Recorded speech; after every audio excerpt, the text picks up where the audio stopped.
Hi, I'm Clayton with Family and Children's Services.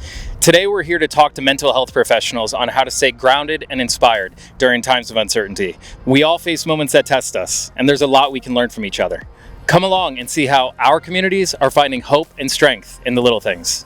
By the end, you might just pick up a few ideas, or at least a reminder that we're all figuring this out together. Let's go. What have you seen in your line of work as far as the current uncertainties go?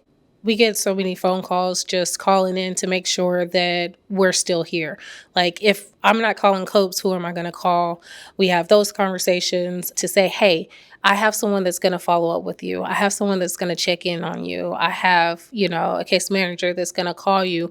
You don't have a phone? Well, I have someone that's going to come to you. Are you going to be in this area? So that reassurance. And so then I see a lot of people then referring to say, hey, I need you to check on my friend. You guys really helped us. And I want you to be able to do that for my friend or for my family member. That's when you know you actually made an impact, because now they have used that resource and now they're going to give that tool to someone else so they can utilize it. How do you see them handling these challenges when everything else seems to be kind of swirling around them? The children growing up right now are surrounded by everything all the time. Like, we didn't have laptops at school. Now we have laptops everywhere. We have tablets everywhere. We have easy access to the internet. So I feel like it's just a really hard balance of, you want to be well informed, but you don't want it to feel so overbearing that it starts to impact your mental health. That on top of what's going on in our world right now, I think that just makes everyone even more anxious than they already are. And sometimes it can make symptoms feel a little bit more heavy. It increases the frequency of those feelings. So how do we kind of handle that? And how do we walk through side by side with our clients and our families? And I think that Family and Children's does a really great job of that. Super, super community based. And so I love that our community gets to kind of come together, even though we live in a larger city. If somebody is a client of yours and is experiencing hopelessness and uncertainty in that vicious spiral, what are some tangible steps that you talk to them about?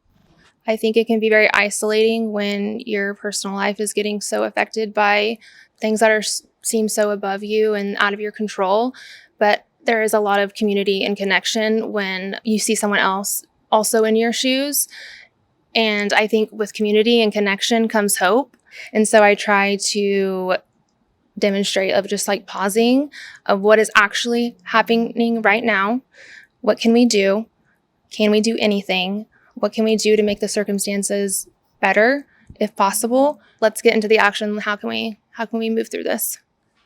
With that being said, are there any certain stories or anecdotes of people who have overcome a challenge in a cool or inspiring way that you care to share?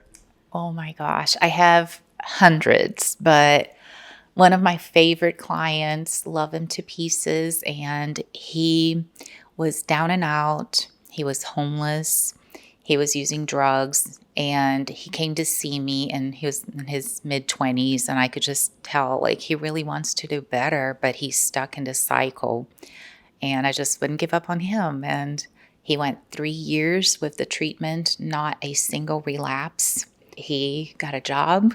He stayed at his job, never missed, and saw the judge. The judge was like, I can't believe it's you. There's been such a transformation. He had broken relationships. He actually got to be roommates with his mom that hadn't wanted to see him. And it was just like complete life transformation right before my eyes. That's my favorite story.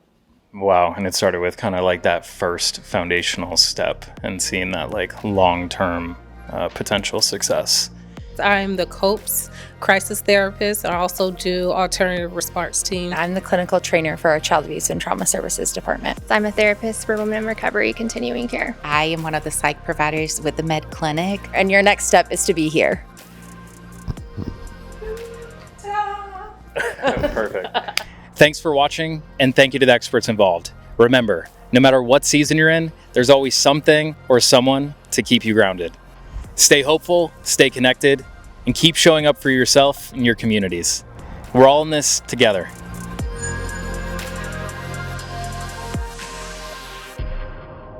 I feel like I'm a Disney Channel character. That's what I was going through my mind. And you're watching Disney Channel. Yeah, that's what it is.